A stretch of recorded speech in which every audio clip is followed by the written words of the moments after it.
एक बार फिर स्वागत है आपका एक्सीलेंट क्लासेस में। एक्सीलेंट क्लासेस की तरफ से मैं हरिओम गुप्ता आपको प्रोवाइड करा रहा हूँ फिजिक्स का नया पार्ट। तो अभी तक हम फिजिक्स में 3 पार्ट एनसीईआरटी के कंप्लीट कर चुके हैं। आज का हमारा टॉपिक है प्रकाश यानी लाइट। तो यहाँ पर हम पहले कंसेप्ट समझेंगे, फिर हम क्वेश्चंस पर आएंगे। तो आपको क्वेश्चंस एंड तक जरूर देखना है, बहुत ही अच्छे क्वेश्चन डिस्कस करे गए हैं। तो शुरुआत करते हैं हमारे टॉपिक वेव। जो प्रकाश है वह 2 तरह का गुण प्रदर्शित करता है। जैसे डी ब्रॉगली समीकरण के तहत प्रकाश को वेव और कण दोनों ही माना गया है। यहाँ पर हम प्रकाश के साथ साथ ध्वनि की भी बात करेंगे। तो सबसे पहले हम समझ लेते हैं तरंगें 2 प्रकार की होती हैं, एक होती अनुप्रस्थ तरंग, एक होती अनुदैर्ध्य तरंग। अगर आपको एक कंसेप्ट क्लियर करना है तो आप मेरे चैनल पर पिछला वीडियो देख सकते हैं। आज हम बात करेंगे ट्रांसमिशन, रिफ्लेक्शन, रिफ्रैक्शन, डिफ्रैक्शन और एब्जॉर्प्शन, अर्थात प्रकाश का संचरण, परावर्तन, विवर्तन, अपवर्तन और अवशोषण से। तो आइए सबसे पहले बात करते हैं रिफ्लेक्शन से। रिफ्लेक्शन साउंड की अगर बात करें, अगर हम किसी बंद कमरे में जाकर बोलते हैं तो वहां से हमारी ध्वनि वापस हमारे पास लौट कर आती है।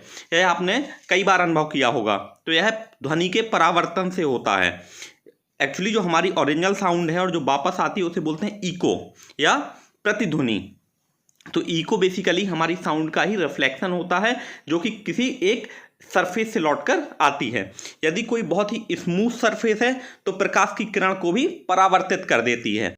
जैसा कि हम स्नेल के नियम के अनुसार जानते हैं, आपतन कोण और परावर्तन कोण की चीज़ समान होती है। जैसे कि ये बच्चा अपने आप को रिफ्लेक्शन में देख पा रहा है, यह परावर्तन के नियम से गवर्न होता है। दूसरी हमारी टॉपिक है यहाँ पर ट्रांसमिशन। ट्रांसमिशन से आशय यह है कि जब प्रकाश का किरण किसी माध्यम से गुजर जाती है, जिस प्रकार से कांच का एग्जाम्पल ले लें यदि हम, तो कांच से प्रकाश की किरण ट्रांसमिट हो जाती है। अब हमारी 2 क्रियाएं और हैं यहाँ पर, एब्जॉर्प्शन यानी अवशोषण, रिफ्लेक्शन अर्थात परावर्तन। डियर एस्पायरेंट, हमने अपनी स्कूल लेवल साइंस में पढ़ा था कि एक प्रिज्म जो है वो प्रकाश की किरण को 7 रंगों में विभक्त कर देता है।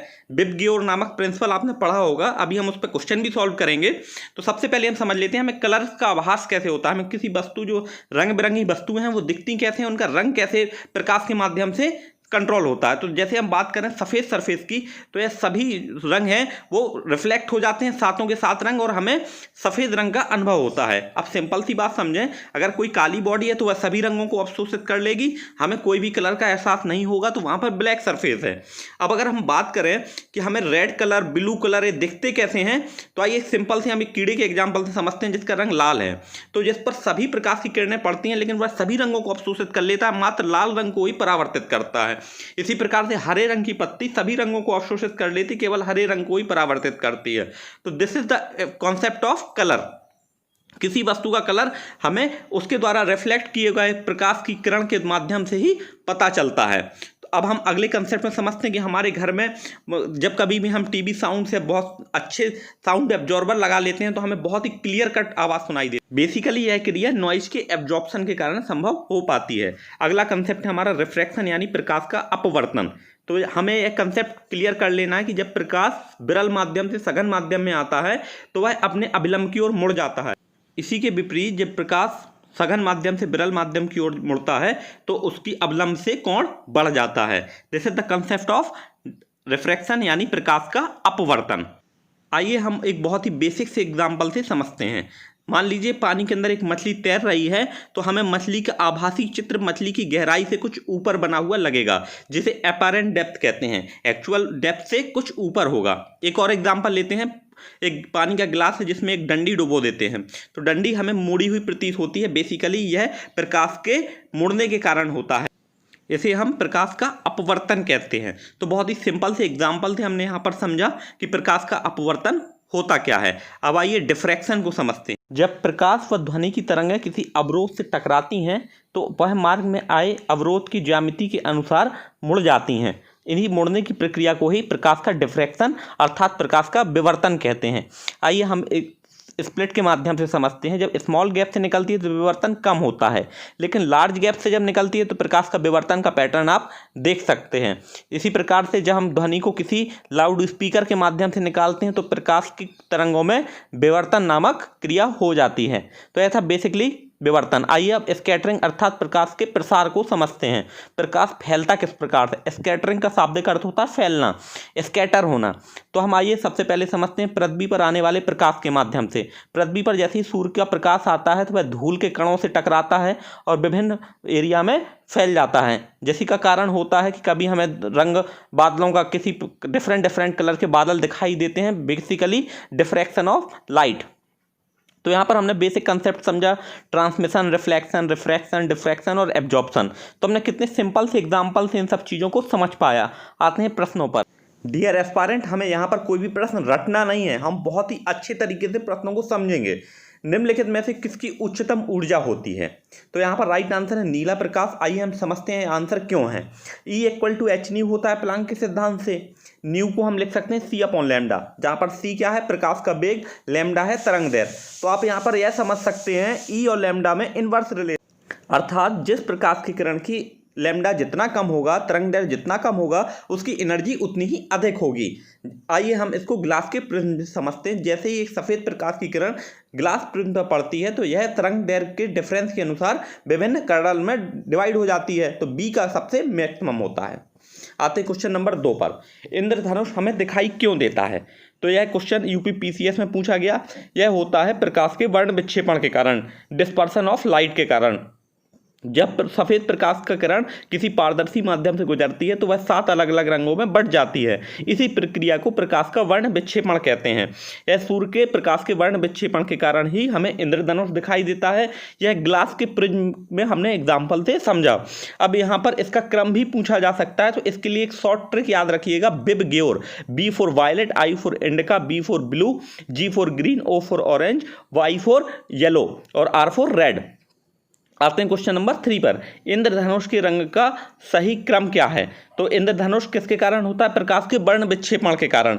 और इसका सही क्रम हम बिब ग्योर से ही करेंगे। सबसे ऊपर है हमारा, नीचे से शुरू करते हैं, नीला, नीला के ऊपर हरा, हरे के ऊपर पीला। तो दिस इज द कॉम्बिनेशन। आप हिंदी में भी इस ट्रिक को याद कर रख सकते हैं।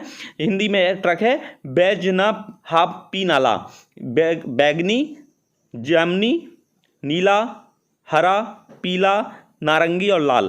अगर आप इंग्लिश में इस ट्रिक को याद करना चाहते हैं तो उसका ट्रिक है बिब ग्योर।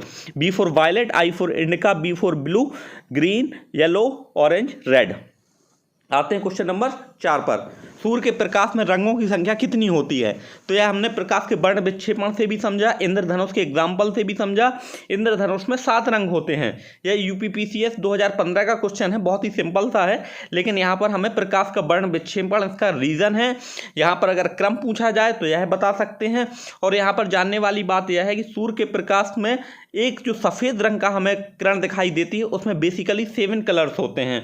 तो यहाँ पर हमारे कितने क्वेश्चन बन रहे हैं? प्रकाश के रंगों की संख्या पूछी जा सकती है, उनका क्रम पूछा जा सकता है और इसका कारण पूछा जा सकता है। तो कारण है प्रकाश का वर्ण विक्षेपण। आते हैं क्वेश्चन नंबर 5 पर। वायुमंडल में प्रकाश का विसरण का क्या कारण होता है? तो आइए सबसे पहले हम प्रकाश के विसरण को समझते हैं। प्रकाश के विसरण का कारण होता है वायुमंडल में विद्यमान धूल के कण। अब चूंकि वायुमंडल में धूल के कण बहुत सारे होते हैं और धूल के कण से जब यह प्रकाश टकराता है तो वह उसका मार्ग विचलित हो जाता है और यह हमें चमकीला सा प्रतीत होता है। Basically it is the internal reflection by the dust particle.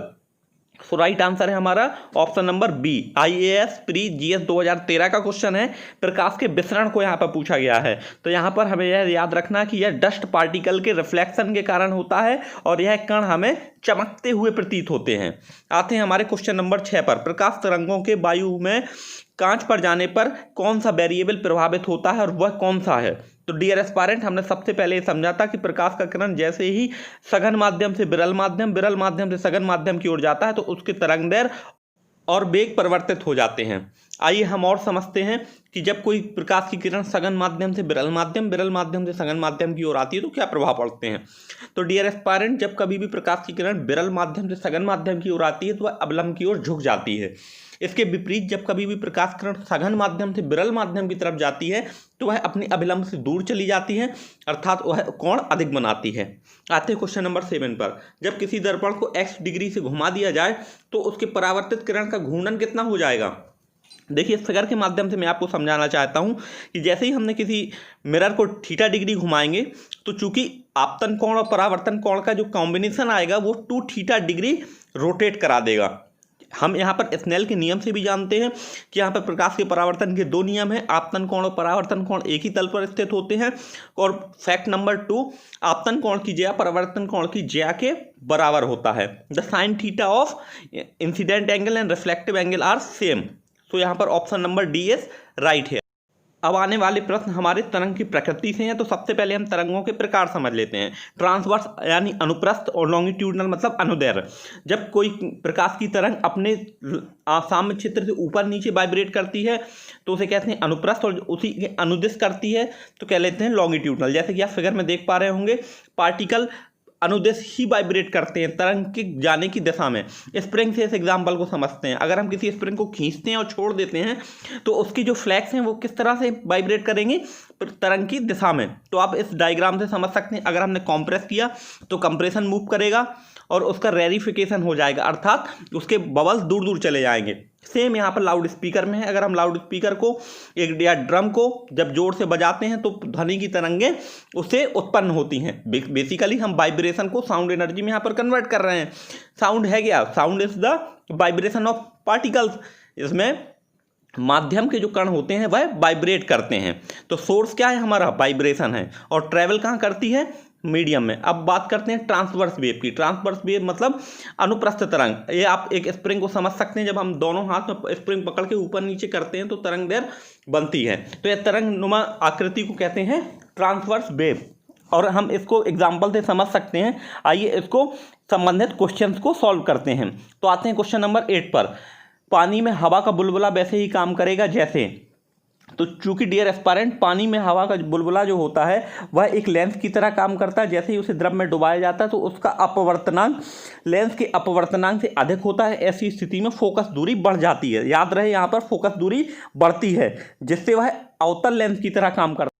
तो अवतल दर्पण से बनने वाले प्रतिबिंब के बारे में यहाँ पर हम इंपॉर्टेंट फैक्ट जान लेते हैं। अवतल दर्पण प्रकाश की तरंगों को अंदर की तरफ कंसंट्रेट कर देता है। तो फैक्ट नंबर 1। फैक्ट नंबर 2 बनता है कि इसमें हमेशा वास्तविक प्रतिबिंब बनता है और यह प्रकाश को अपवर्जित कर देता है। क्वेश्चन नंबर 9 पर आते हैं। एक कटा हुआ हीरा जगमगाता है और चमकता है, इसका कारण क्या है?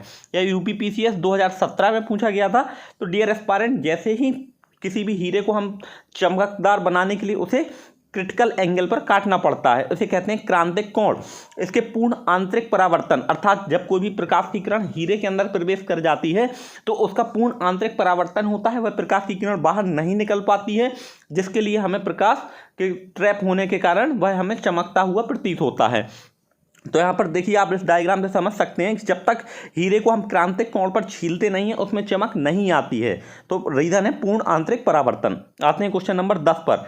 प्रकाश के प्रकारों में कौन सा पौधों द्वारा तीव्र अवशोषण होता है?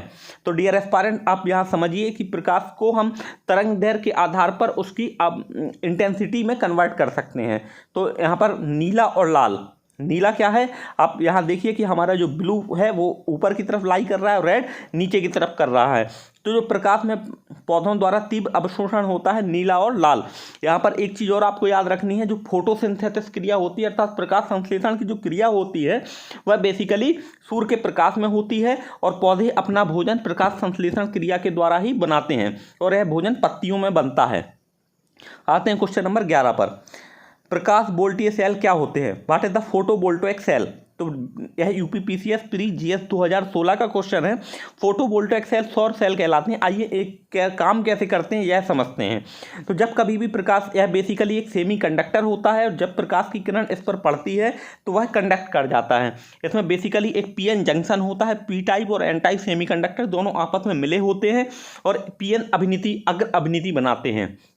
जैसे ही प्रकाश की किरण इसके ऊपर गिरती है तो इसका पीएन जंक्शन का वर्क स्टार्ट हो जाता है, यह उद्दीप्त हो जाता है, अर्थात यह प्रकाश को विद्युत ऊर्जा में कन्वर्ट कर देता है।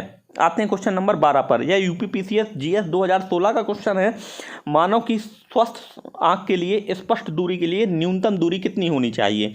तो मानव की आंख में एक न्यूनतम दूरी निश्चित है, अर्थात आप एक किसी भी वस्तु को एक न्यूनतम दूरी के बाद मनुष्य की आंख उसे पहचान नहीं पाएगी, तो वह है 25 सेंटीमीटर। अब जब किसी भी आदमी को दूरदृष्टि दोष हो जाता है तो उसको निकट की चीज़ें स्पष्ट नहीं दिखाई देती हैं।